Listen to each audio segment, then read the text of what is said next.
2024년 2월부터 수요일과 금요일은 유튜브로 메시지를 확인하고 개별적으로 묵상의 시간을 가지면 좋을 듯합니다. 3월 30일까지는 사순절 기간이므로 말씀을 묵상하는 가운데 영적인 힘이 회복되시기를 축원합니다. 수요일과 금요일 예배 설교 본문으로 요한계시록을 선택하여 1년간 말씀을 나누려고 합니다. 많은 은혜가 있으시길 바랍니다.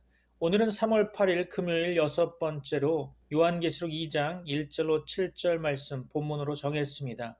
오늘 본문 계시록 2장 1절로 7절 말씀 다 같이 합독하겠습니다.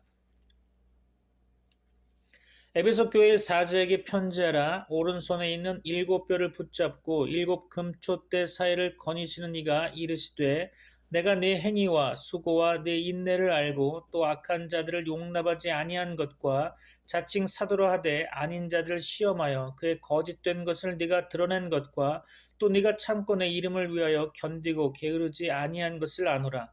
그러나 너를 책망할 것이 있나니 너의 처음 사랑을 버렸느니라. 그러므로 어디서 떨어졌는지를 생각하고 회개하여 처음 행위를 가지라. 만일 그리하지 아니하고 회개하지 아니하면 내가 내게 가서 네 촛대를 그 자리에서 옮기리라. 오직 내게 이것이 있으니 네가 니골라당의 행위를 미워하는도다. 나도 이것을 미워하노라.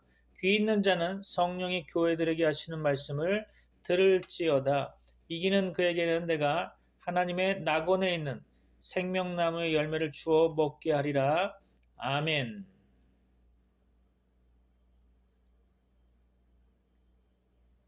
본문의 말씀을 상고해 보고자 합니다. 일곱 교회에 대한 편지는 이 땅의 모든 시대, 모든 교회들에 대하여 주 예수 그리스도께서 주시는 선지자적인 메시지일 겁니다. 이 편지는 또한 예수님께서 오늘날 우리 한국 교회에 주시는 경고의 메시지라고 감히 말씀드릴 수 있습니다. 요한계시록 2장과 3장의 말씀과 대칭되는 구약 성경은 구약의 에스겔서 25장으로부터 32장까지의 말씀이라고 봅니다. 에스겔 25장에서 32장의 말씀은 하나님의 구원에서 제외된 일곱 족속, 즉 암몬, 모압, 에돔, 블레셋, 두로, 시돈, 애굽 족속, 다시 말해서 하나님을 섬기지 않는 이방인들에 대한 심판의 예언 메시지를 기록하고 있습니다. 요한계시록을 통하여 성령께서는 끊임없이 교회들에게 말씀하고 계십니다. 우리에게 과연 들을 귀가 있습니까? 성령의 강권적인 역사로 말미암아 들을 수 있는 귀가 열려지기를 축원합니다. 한때 칭찬을 받기도 하고 책망을 받기도 했던 이 땅의 불완전한 교회들은 요한계시록 21장에서 22장 말씀 가운데 완전한 교회로 완성되는 것을 볼 수 있습니다. 그럼 이제 오늘 본문 내용을 가지고 에베소 교회의 사자에게 편지하라 라는 제목으로 하나님의 말씀을 선포하고자 합니다. 에베소는 소아시아 지방의 가장 큰 도시였고 항구였습니다. 그들은 아데미 여신을 비롯해 수많은 우상을 섬기고 있었죠. 에베소는 사상과 철학, 종교의 도시였습니다. 영적으로 에베소는 그만큼 혼탁한 곳이라는 거죠.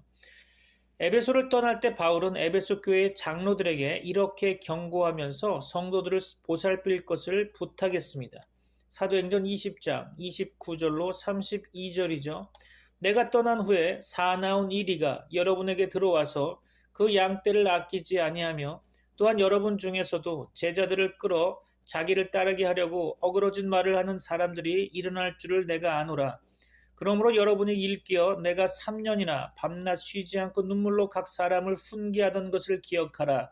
지금 내가 여러분을 주와 및 그 은혜의 말씀에 부탁하노니 그 말씀이 여러분을 능히 든든히 세우사 거룩하게 하심을 입은 모든 자 가운데 기업이 있게 하시리라. 아멘. 사도 바울이 경고한 대로 에베소 교회에는 실제로 많은 이단들이 침투했습니다.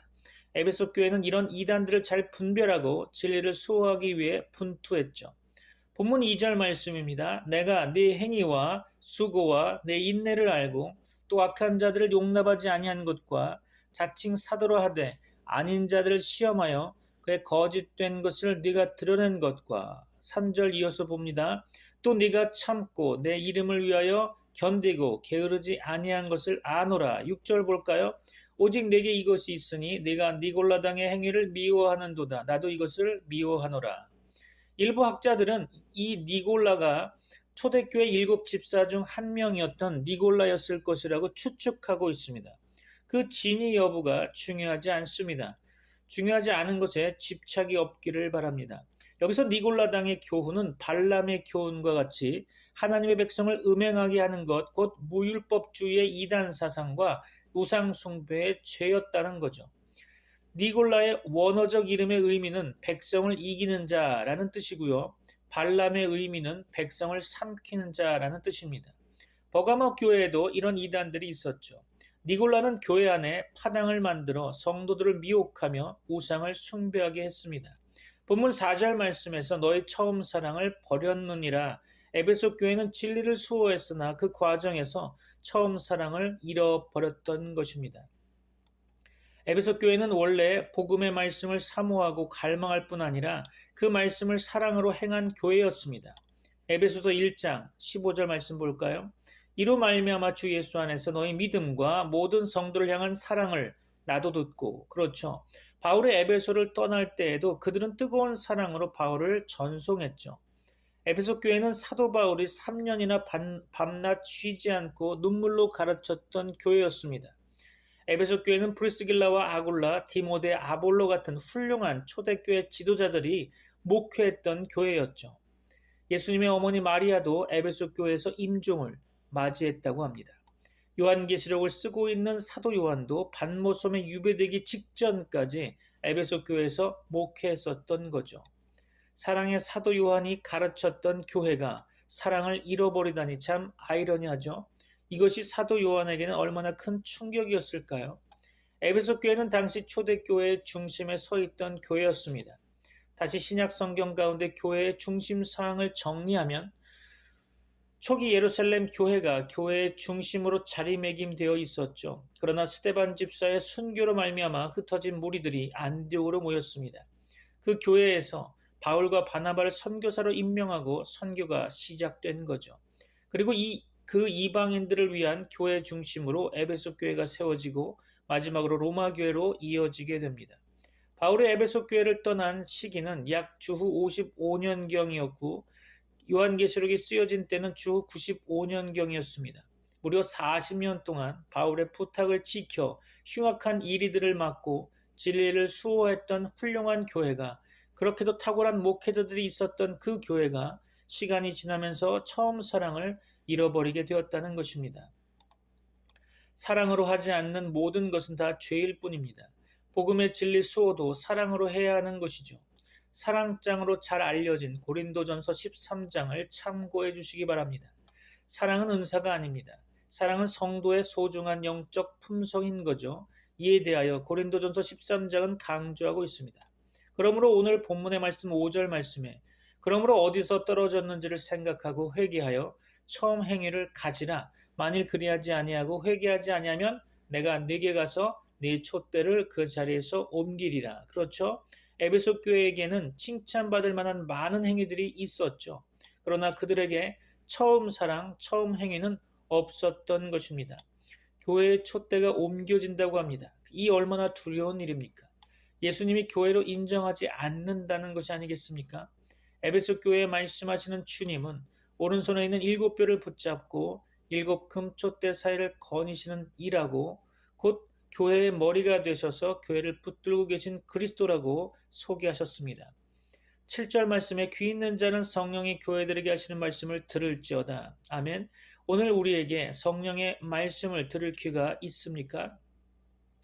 오늘 한국교회가 과연 성령의 말씀을 듣고 있습니까? 이 경고의 말씀을 마음에 새기길 바랍니다.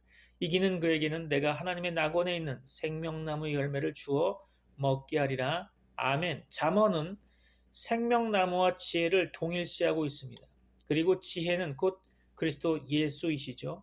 잠언 3장 18절입니다. 지혜는 그 얻은 자에게 생명나무라. 지혜를 가진 자는 복되도다. 아멘. 잠언 11장 30절이죠. 의인의 열매는 생명나무라. 지혜로운 자는 사람을 얻느니라. 아멘. 생명나무는 어린 양 예수 그리스도이십니다. 하나님께서 창조 때 우리에게 주시기로 하셨던 지혜, 곧 예수 그리스도가 생명나무인 것입니다. 지혜이신 예수 그리스도와 연합하여 영원한 생명을 누리는 것이 생명나무의 열매일 것입니다. 말씀을 이제 좀 더 깊이 알아보려고 합니다. 그리스도 예수 안에서 사랑하는 성도 여러분, 요한계시록 2장과 3장은 일곱 교회에 보내는 주님의 편지이죠. 2장과 3장에 나오는 일곱 교회에 보내는 편지의 구조는 일률적이라고 생각됩니다. 먼저 편지를 보내시는 주님이 자신을 소개하는 말씀이 나오고요. 그리고 각 교회를 향해 하시고 싶은 주님의 말씀이 나옵니다. 각 교회의 장점에 대해서는 칭찬하시고 약점에 대해서는 꾸짖으시죠. 이 부분이 편지의 중심 곧 핵심이라고 여깁니다. 끝으로 승리자에 대한 약속의 말씀이 있습니다. 동시에 이 약속은 모든 교회를 향한 성령님의 권면이기도 하죠. 요한계시록 2장과 3장에 나오는 일곱 교회는 당시에 실제로 존재한 교회였습니다. 실존했던 지역 교회들 가운데 일곱 교회가 선발되어 주님의 편지를 받은 거죠. 그러면 계시록 2장 첫 부분의 말씀을 살펴볼까요? 첫 번째로 에베소 교회에 보내시는 편지입니다. 주님이 구체적인 지역 교회에 편지를 보내고 계신다는 것을 주목해 볼 필요가 있죠. 사랑하는 성도 여러분, 특정 지역 교회에 속한다는 것은 매우 중요한 일일 것입니다. 오늘날 많은 교인이 한 지역의 특정 교회에 속하는 특권과 책임을 제대로 인식하지 못하고 있는 것 같습니다. 그래서 주일마다 이 교회 저 교회로 옮겨 다니는 일도 많죠. 물론 부득이한 사정 때문에 다른 교회에서 예배드릴 수 있습니다. 교회를 옮겨올 수도 있죠. 그러나 오늘날 소속감 없이 방황하는 성도나 이른바 가난한 성도에 대해서는 심각히 생각해 보아야 합니다. 그뿐 아니라 주일마다 자기가 정한 교회를 가면서도 마음을 주지 않고 헌신하지 않는 경우도 있다고 합니다. 그러므로 오늘날 우리 모두는 특정 지역 교회에 소속되어 있는 특권과 책임을 새롭게 인식해야 할 것입니다. 여러분 모두 소속된 교회에서 주님을 신실하게 섬기는 것을 배워야 할 것입니다. 본문의 일곱 교회는 역사상 존재했던 특정 지역의 교회라고 말씀드렸는데요. 동시에 일곱이라는 숫자는 완전수이면서 충족수라고 하죠. 지상에 있는 교회 전부를 암시하는 것으로 보기도 합니다. 당시 소아시아에 있는 일곱 교회에 보낸 편지인 동시에 오고 오는 모든 하나님의 교회를 위해서 기록된 편지라고 할 수 있겠죠. 그러므로 일곱 편지에 담긴 메시지는 각 시대의 모든 교회와 성도를 위한 것입니다. 특정 교회에 전달되었지만 동시에 특정 상황을 초월한 영적 진리를 담고 있기에 시대를 초월한 메시지가 되는 것입니다. 우리가 읽은 첫 편지는 에베소 교회에 보내진 편지죠. 먼저 에베소에 있는 교회를 잘 알기 위해서는 그 당시 상황에 비추어 도시 에베소를 생각해 보아야 할 것입니다. 에베소는 지금의 튀르키예에 속한 도시로 당시 소아시아 지방에서 첫째 가는 도시였습니다. 당대의 에베소는 아주 큰 항구 도시였고 그 항구에서 출발하는 활발한 해상 교역로가 3개나 있었다고 합니다. 당시에는 육상 교통이 제대로 발달되어 있지 않은 시대여서 대부분의 화물이 바닷길로 운송되었죠. 그래서 좋은 항구를 끼고 있는 도시가 발전할 수밖에 없는 것이죠. 그런 면에서 에베소는 큰 도시로 발전할 수 있는 좋은 조건을 가진 도시였습니다. 그뿐만 아니라 이른바 모든 길은 로마로 통한다라고 하는 길들 가운데 3개가 에베소를 지나고 있죠. 이처럼 에베소는 상업적으로 매우 중요한 도시인 동시에 정치적으로도 비중이 컸던 당대 아시아의 7도시였습니다. 또한 세계 7대 불가사의 가운데 하나로 불리는 아데미 신전 혹은 다이아나 신전이 있던 도시죠. 더불어 온갖 종교와 마술이 성행한 곳입니다. 달리 말해서 에베소 지역은 복음이 정말 필요한 도시였습니다.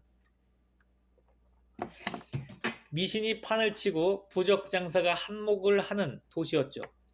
이곳에서 바울은 고린도에서 함께 건너온 브리스길라 아골라 부부와 함께 하나님의 복음을 전했습니다. 먼저 브리스길라와 아골라 부부가 에베소에서 전도의 기반을 닦아두자 바울은 다시 와서 첫 3개월 동안 회당에서 그리고 나머지 2년 동안은 두란노 서원에서 일반 시민들이 쉬는 시간에 복음을 강론했습니다. 에베소 시민들은 오전 11시부터 오후 4시까지 낮잠을 자고 휴식을 취했는데 바울은 그 시간을 이용해서 두란노 서원에서 하루 5시간, 일주일에 엿새씩 2년간 약 3,000시간 넘는 엄청난 시간을 들여 복음을 전했던 것입니다. 그 결과 아시아에 사는 모든 사람은 유대인이나 헬라인을 막론하고 다 주의 말씀을 들었다고 성경은 기록하고 있죠. 또 미신에 빠져서 마술을 행하던 많은 사람이 하나님께로 돌아와 마술 책을 불사르니 그 가격이 은 5만이나 되었다고 전하고 있죠. 은화 하나를 노동자의 하루 품삯 5만 원으로 치면 25억이나 되는 상상 초월의 액수였습니다. 만 원짜리 책이라면 25만 권이나 불태워진 격이니 바울의 에베소 사역에 얼마나 엄청난 영향을 끼쳤는지 알 수 있는 기록이죠. 그렇게 시작된 에베소 교회는 특히 사도 요한에게 의미가 있는 곳입니다. 바울이 개척한 후에 디모데와 사도 요한이 차례로 목회한 곳이기 때문이죠. 그리스도께서 가장 먼저 그 에베소를 언급하셨을 때 요한은 가슴이 뛰었을 것입니다. 2, 3세기에 기록된 글들에 따르면 사도 요한은 에베소에서 목회를 했으면 노년까지 그곳에서 가르쳤을 것입니다. 강대상에 부축을 받아 올라가면서도 항상 너희는 서로 사랑하라 라는 한 가지 주제로 설교했다고 합니다. 말년을 그곳에서 보내고 그곳에서 죽어 묻힌 것으로 전해지고 있죠. 그리고 예수님의 모친 마리아 역시 에베소에서 생애를 마친 것으로 전해지고 있습니다. 예수님이 십자가 위에서 사랑하는 제자 요한을 향해 어머니 마리아를 눈으로 가리키며 보라 네 어머니라 이제부터 네 어머니를 모셔라 라고 하신 부탁을 요한은 끝까지 잘 지킨 것 같습니다. 자기가 이주하는 곳마다 예수님의 어머니 마리아를 모시고 갔을 것으로 생각해 봅니다. 어쩌면 사도 요한이 밤모섬으로 유배될 때도 에베소에서 체포되었을 것입니다. 에베소에서 밤모섬까지는 바닷길로 약 100km 정도 채 되지 않는 바람만 잘 불면 하루 100길에 지나지 않은 거리죠. 하지만 당시에는 엄청나게 먼 길로 여겨졌을 것입니다. 다시 돌아가지 못할 것처럼 느꼈을 것입니다. 오늘 본문의 말씀 가운데 첫째로 살펴볼 것은 주님의 자기소개입니다. 주님은 에베소 교회에 자신을 어떻게 소개하고 계십니까? 오른손에 있는 7뼈를 붙잡고 7 금초대 사이를 거니시는 이라고 소개하고 있죠. 7 교회의 사자, 곧 7 교회의 지도자들을 오른손에 붙잡고 있다고 말씀하십니다. 다른 학자들과 원어적 내용은 사자라는 단어가 천상의 단어, 곧 천사들로 보는 견해도 있습니다. 이 사자라는 단어의 뜻은 원어적으로 보면 복수형으로 되어 있죠. 참고해 두시면 좋을 듯합니다. 여하간 주님의 오른손에 붙잡힌 7뼈이란 목회자, 장로, 감독 등 초대교회 직분자로 이해할 수도 있을 것입니다. 7뼈는 각 교회에서 말씀을 가르치고 설교하고 다스리며 목회를 책임진 자를 상징한다고 저는 보고 있습니다. 주님은 그 능력의 오른손에 7뼈를 붙잡고 있다고 말씀하십니다. 주님은 아무도 빼앗을 수도 없도록 7교회의 지도자들을 확실히 붙잡고 계시죠. 가장 이상적인 사역자는 주님 손에 붙잡히길 소원하는 사역자일 것입니다. 목회자뿐만 아니라 장로나 집사, 권사도 마찬가지겠죠. 사역자들이 주의 손에 붙잡혀서 사역하도록 기도해 주시기 바랍니다. 또한 예배 시간마다 말씀을 통해 은혜 받기를 사모하는 분은 특히 말씀 사역자를 위해 기도하고 후원해야 할 것입니다. 사역자 요한을 통해 7교회 사자들에게 편지를 써 보내신 것처럼 주님은 오늘도 당신이 세운 사역자를 통해서 말씀하시기를 기뻐하십니다. 또한 주님은 7 금초대 사이를 다니시는 분으로 자기를 나타내고 계시죠. 자기 교회를 항상 돌아보고 계시는 분이라고 소개하고 계십니다. 자세히 살피시고 은혜를 베푸시는 동시에 권징도 행하시는 분이시죠. 사랑하는 성도 여러분, 아무리 작고 미약한 교회라도 영광스러운 주님이 임재하고 계십니다. 믿습니까? 교회는 살아계신 영광스러운 주 예수 그리스도께서 항상 함께 하십니다. 그러므로 우리 모두 감격과 두려움으로 하나님의 교회를 대해야 하겠죠. 그러면 모임마다 주님의 영광스러운 임재를 경험하게 될 것입니다. 모든 교회는 예수 그리스도의 교회입니다. 그분이 값을 치르신 영광스러운 교회인 거죠. 그분의 교회에 속한 우리는 모두 그분의 통치 아래 있는 것입니다. 그러므로 우리는 주님의 절대적인 권위에 복종해야 하겠죠. 교회를 자기 뜻대로 하실 절대적인 권리가 주님께만 있습니다. 보십시오. 주님은 그 교회를 모두 잘 알고 계십니다. 또한 모든 교회를 향해서 할 말을 가지고 계시죠. 우리는 아닙니다. 우리에게는 그런 권력이 없습니다. 칭찬과 책망의 말을 할 수 있는 권리는 오직 그분께만 있습니다. 인도하시고 간섭하실 권한이 오직 그분께만 있는 것입니다. 그러므로 성도의 모임마다 우리의 관심과 눈길은 우리 가운데 다니시는 주님께로만 향해야 할 것입니다. 아버지, 어떻게 하기를 원하십니까? 라고 묻는 지도자들이 있는 교회가 복을 받게 될 것입니다. 두 번째로 살필 것은 에베소 교회가 받은 칭찬입니다. 오른손에 7뼈를 붙잡고 7금촛대 사이를 거니시는 이가 먼저 칭찬하십니다. 주님은 칭찬에 인색하신 분이 아니시죠. 모든 성도가 한 일을 인정하시고 칭찬하시는 분이십니다. 우리는 주님께 배워야 합니다. 어른이 되고 지도자적인 위치에 서게 되면 늘 살피려고만 합니다. 그런데 그 살핀다는 것이 질책할 것들만 살피는 경우가 많죠. 실수 하나도 절대 놓치는 법 없이 지적만 하면 사람은 주눅이 들게 되어 있습니다. 그러나 우리 주님은 질책할 거리가 있어도 칭찬을 먼저 하시는 분이십니다. 그래서 저는 주님이 좋고 주님을 위해 섬긴다는 것이 너무나 영광스럽습니다. 그래서 제가 좋아하는 찬송이 하나 있습니다. 소천하신 할머님께서 좋아하신 찬송이었는데요. 새 찬송가 493장일 겁니다. 나는 부족하여도 영접하실 터이니 영광나라 계신 임금 우리 구주 예수라. 아멘. 비록 부족한 것이 수없이 많지만 우리 주님은 우리의 부족함을 못 본 것처럼 해주시고 주를 위해 몸부림치던 것을 인정해 주시며 수고했다고 맞아주실 분이십니다. 저는 그런 주님을 위해 무엇이든 그것이 목숨이라 할지라도 드릴 각오가 되어 있다고 감히 말씀드릴 수 있습니다. 본문의 말씀 가운데 내가 네 행위를 아노니 라는 표현에서 행위는 어떤 한 가지 행동을 말하는 것이 아니라 일련의 모든 행동을 말하는 것이라 봅니다. 우리 삶의 모든 과정과 행동 하나하나를 다 아시는 분이 주님이십니다. 하나님은 우리 마음을 처음부터 끝까지 살피시는 분이시죠. 이 감찰하시는 주님 앞에 진솔하게 서는 것이 예배자의 합당한 태도라 여깁니다. 하나님은 우리의 행동과 말과 숨은 동기까지 다 알고 계시죠. 주여 모든 것을 아시오며 내가 주를 사랑하는 주를 주께서 아시나이다. 요한복음 21장 17절이죠. 예배는 우리의 모습 그대로 정직하게 주를 뵙는 것입니다. 주님은 에베소 교회가 주를 위해서 얼마나 열심을 품고 섬겼는지 알고 계시죠. 에베소 교회 성도들은 주님의 사역에 전적으로 투신했습니다. 주님은 그 백성의 투쟁과 업적을 모두 알고 계십니다. 여러분이 자신이 속해 있는 교회에 대한 긍지가 없다면 그것은 바로 여러분 자신이 교회를 통해서 주께 헌신하지 않고 있다는 이야기가 될 겁니다. 그리스도의 교회에 충성하는 사람은 누구나 주님이 주시는 위로를 누릴 수 있는 거죠. 에베소 교회의 싸움 현장은 어떠했을까요? 그들은 교회 밖에 있는 악한 사람들과 싸운 것이 아니라 교회 안으로 침투해 들어온 악한 사람들과 싸워야 했죠. 오늘날 교회 내부에 침투하고 있는 이단과 싸우는 것과 같은 거겠죠. 우리는 그리스도인답게 살지 못하는 사람들에 대해서 좋은 게 좋은 거라고 덮어줄 것이 아니라 하나님의 교회가 어떻게 나아가야 할지에 대한 정확한 기준을 가지고 사람들을 대해야 할 것입니다. 바울이 에베소를 떠나면서 예언한 대로 에베소 교회 역시 이런 흉악한 이리 때의 공격을 받았습니다. 그러나 에베소 성도들은 참 사도와 거짓 사도를 잘 분별해냈죠. 거짓된 자들을 결코 수용하지 않는 날카로움이 그들에게 있었던 것입니다.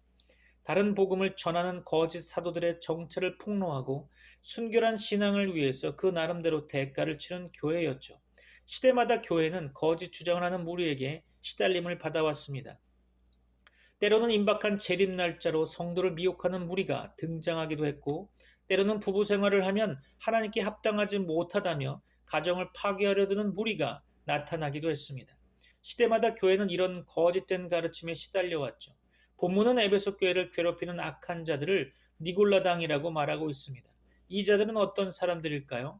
불행히도 우리는 요한계시록의 7 서신에 나와 있는 정보 외에는 니골라당에 대해서 아는 바가 없습니다. 이 무리는 에베소 교회뿐만 아니라 버가모 교회에도 침투해 있었죠. 어쩌면 두아디라 교회에 보낸 편지에 등장하는 여자 이세벨도 같은 것으로 보입니다. 그렇다면 이들은 천상의 그리스도가 지상에 오셨던 예수보다 중요하다고 주장하는 무리였죠.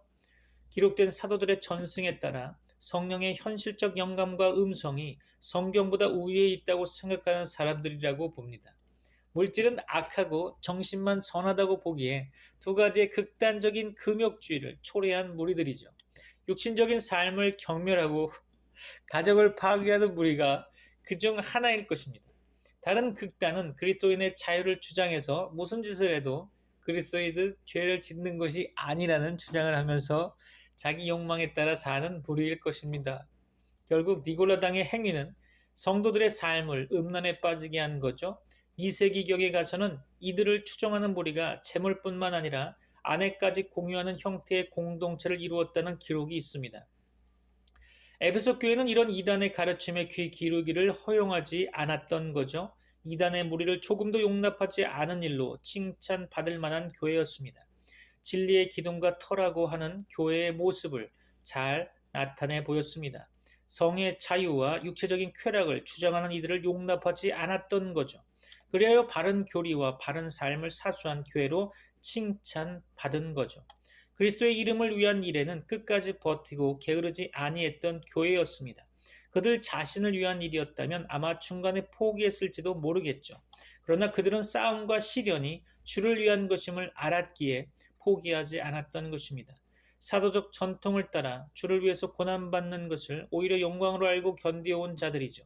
비록 현실은 만만치 않지만 영광의 소망이 있기에 성도들은 날마다 자기를 부인하고 날마다 자기 십자가를 지기로 결단해야 하는 것입니다. 사랑하는 성도 여러분, 날마다 자기를 부인하고 날마다 자기 십자가를 지라고 성경은 말씀하고 있습니다. 여러분은 그렇게 살고 계십니까? 여러분은 지난 한 주간에 내가 오늘도 주님의 십자가를 지고 간다는 의식을 가지고 살았습니까? 아니면 세상과 희희낙낙하며 즐기고 있었습니까? 주님의 이름을 위해서 욕을 먹고 박해와 조롱을 당하고 악한 말을 듣는 것은 약속된 복을 바라보기 때문일 것입니다. 그런 면에서 에베소 교회는 정말 칭찬받을 만한 교회였죠. 우리 주님은 칭찬에 인색하지 않으시고 그 충성된 면을 지적하시면서 격려하고 계십니다. 세 번째로 에베소 교회를 향한 주님의 진단과 처방을 살펴보려고 합니다.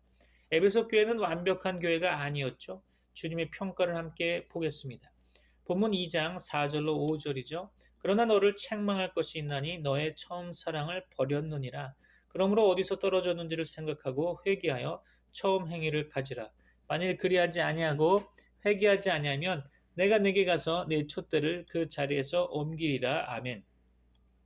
여기 에베소 교회의 문제에 대한 주님의 진단과 처방이 나와 있죠. 기독교 진리는 정통적으로 사수했으나 사랑의 실천이 결여된 것이 그들의 문제라고 책망하고 계십니다.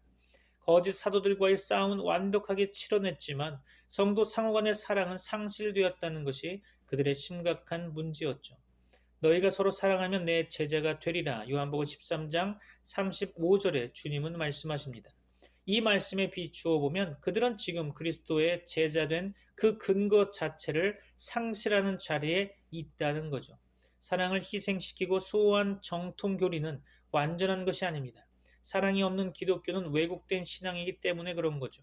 더 깊이 고찰하면 그들 상호 간에 생긴 사랑의 결여가 주님에 대한 첫사랑을 상실한 증상일 것입니다. 그리스도를 향한 사랑이 식어버리면 그분이 피로값을 주고 사신 형제자매가 시들하게 느껴지는 것입니다. 반대로 그리스도를 향한 사랑이 뜨거우면 형제 자매에 대한 사랑도 새로워지는 거죠. 구약 시인의 고백을 볼까요? 시편 16편 2절로 3절입니다. 내가 여호와께 아뢰되 주는 나의 주님이시오니 주밖에는 나의 복이 없다 하였나이다. 땅에 있는 성도들은 존귀한 자들이니 나의 모든 즐거움이 그들에게 있도다. 아멘. 여러분은 어떻습니까? 교회가 사랑이 있느냐 없느냐를 말하기 전에 주님을 향한 우리의 사랑과 헌신이 어떤지를 물어야 할 것입니다. 교회는 건물이 아니라 우리 한 사람 한 사람으로 이루어져 있는 거죠. 하나님 앞에 처음 예배하던 그 감격이 여러분의 가슴 속에서 고동치고 있습니까? 첫사랑을 회복하라고 주님의 에베소 교회를 향해 말씀하십니다. 지금 우리에게도 말씀하고 계시는 거죠. 최고의 의사이신 주님이 진단과 함께 처방을 내리고 계십니다. 기억하라, 회개하라, 돌아서라. 우리의 첫사랑이 식은 것을 어디서 어떻게 회복할 수 있을까요? 그러므로 어디서 떨어졌는지를 생각하라 라고 하십니다. 그리스도인은 처음 사랑의 불을 땡긴 주님의 십자가와 빈 무덤으로 돌아가야 합니다. 우리 주님이 우리를 위해 행하신 모든 것을 기억함으로써 우리는 그분을 향한 사랑을 회복할 수 있습니다. 어린 아기한테는 엄마의 젖이나 우유를 먹이지 한정식을 들이밀지는 않죠. 그러나 여러분이 더 이상 아이가 아니고 공동체에서 아비의 역할을 할 위치에 있다면 주님을 위한 삶을 어떻게 살아야 할 것인지 스스로 결단해야 할 것입니다.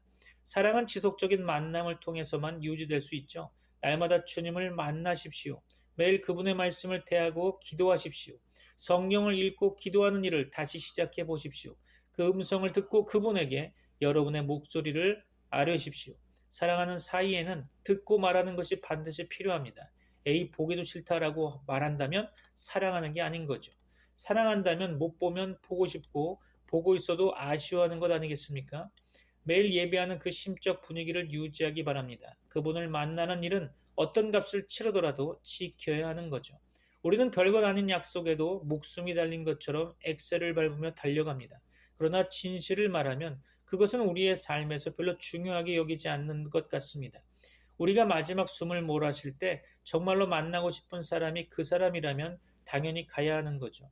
그러나 그렇지 않다면 별 볼 일 없는 일에 인생과 시간을 낭비하지 마십시오. 만약 돌아서지 않으면 그분의 심각한 경고가 우리를 기다리고 있을 것입니다. 넷째로 에베소 교회를 향한 권면을 살펴보고자 합니다. 그리스도께서 에베소 교회를 심판하기 위해 올 것이라고 경고하십니다. 마지막 심판이 아니라 오늘 역사 속에 그 종집을 찍기 위해서 오시리라는 경고죠. 다만 그것은 아직 현실이 아니라 하나의 가능성에 지나지 않습니다. 에베소 교회 성도들이 그들의 사랑을 전부 상실한 것은 아니겠죠. 다만 첫사랑이 식었기에 회복해야 한다고 권면하시는 것입니다. 여러분 마음속에서 그리스도를 향한 사랑이 모두 식었다고 생각하지는 않습니다. 그러나 첫사랑을 회복하라고 주님은 말씀하고 계신 거죠. 주님의 경고를 흘려들어서는 안 될 것입니다. 주님은 말씀대로 행하시는 분이시기 때문이죠. 역사 속에 세워진 에베소 교회는 이제 흔적도 없이 허물어져 내린 것을 볼 수 있습니다. 이제는 그곳에서 에베소 교회였다고 하는 폐허가 된 기둥들을 보게 될 뿐이죠. 교회는 사랑이 없는 상태로 결코 존재할 수 없습니다. 우주적인 교회는 결코 지상에서 사라지지 아니할 것입니다. 그러나 지역 교회의 생명은 사라질 수 있겠죠. 문을 닫는 서양의 교회들이 이를 입증하고 있습니다. 특정 교회가 책임을 다하지 못하면 그 자리에서 제거당할 수 있는 거죠. 그러므로 첫사랑을 회복하라는 이 명령에 생사가 걸려 있음을 우리는 기억해야 할 것입니다. 회개하지 아니하면 내가 네게 가서 네 촛대를 그 자리에서 옮기리라 라고 말씀하신 주님이 심판하러 오십니다. 마지막으로 이기는 자들을 위한 약속을 살펴보려고 합니다. 사랑하는 성도 여러분, 이 무서운 예수 그리스도의 경고가 마지막 말씀은 아닙니다. 성령께서 교회들에게 하시는 말씀이 아직 남아있는 거죠. 7절을 보면 이기는 그에게는 내가 하나님의 낙원에 있는 생명나무의 열매를 주어 먹게 하리라 라고 기록되어 있습니다. 계시록은 믿음의 싸움에서 이기는 자를 위해 기록된 말씀이며 이길 수 있도록 성령께서 역사하십니다. 더 무서운 싸움 가운데서 끝까지 인내하도록 격려하기 위해서 이 책은 기록되었습니다. 그러므로 이기는 자를 위한 가슴 설레이는 약속이 포함되어 있는 거죠. 하나님의 낙원에 있는 생명나무의 열매가 우리를 기다리고 있습니다. 첫사람 아담이 범죄함으로 사람은 낙원에서 쫓겨났죠. 그래서 그 생명나무에 이르는 길이 철저히 봉쇄되었음을 창세기를 통해 확인할 수 있습니다. 그러나 이제 그리스도 예수 안에서 생명나무에 이르는 길이 회복된 것입니다. 죄의 싹은 사망이지만 그리스도 예수 안에 있는 하나님의 은혜의 선물은 바로 영생입니다. 성도 여러분, 그분 안에서 사람의 본래 모습이 회복되는 것입니다. 만물이 새롭게 느껴지겠죠. 잃어버린 낙원보다 더 영광스러운 낙원이 우리를 기다리고 있습니다. 첫 낙원에는 동산 가운데 생명나무가 한 그루 있었지만 이제는 강 좌우편에 무수히 많은 생명나무들이 있을 것입니다. 12가지 실과가 달마다 맺힐 것입니다. 그 잎사귀조차도 만국을 소성케 하는 효험이 있을 것입니다. 어떤 사람이 승리자일까요? 그리스도에 관한 신실한 증인 모두가 승리자입니다. 말씀대로 살기 위해 몸부림치는 사람이 승리자로 남을 것입니다. 사도 요한은 서신서에서 하나님께로 난 자가 세상을 이기는 자들이라고 말합니다. 그냥 적당히 해서는 안 되는 거죠. 주님은 왜 쉬지 말고 기도하라고 하셨을까요? 열심히 기도하지 않고는 승리자가 될 수 없기 때문일 것입니다.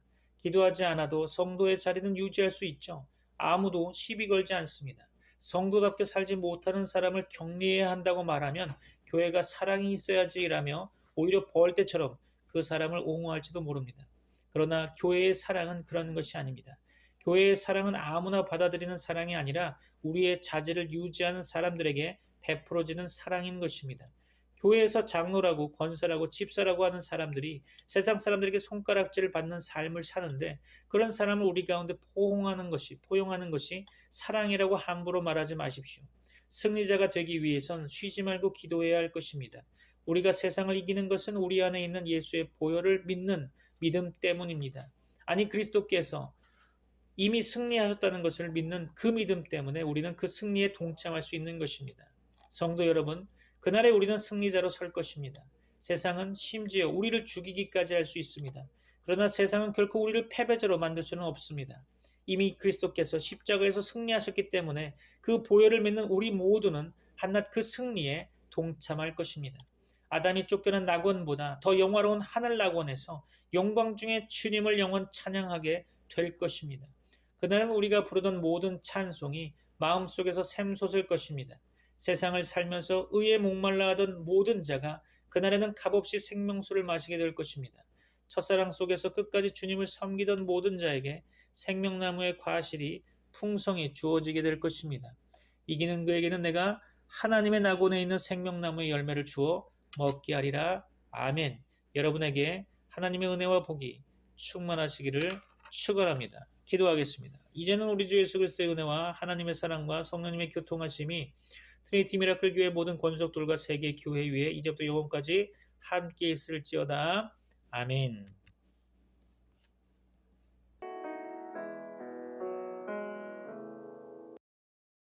예수 가장 귀한 그 이름 예수 언제나 기도 들으사 오 예수 나의 손 잡아주시는 가장 귀한 그 이름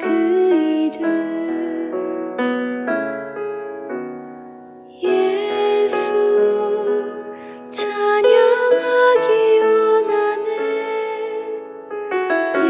예수 처음과 나중 되시는 오 예수 날 위해 고통당하신 가장 귀한 그 이름 예수 왕의 왕이 되신 주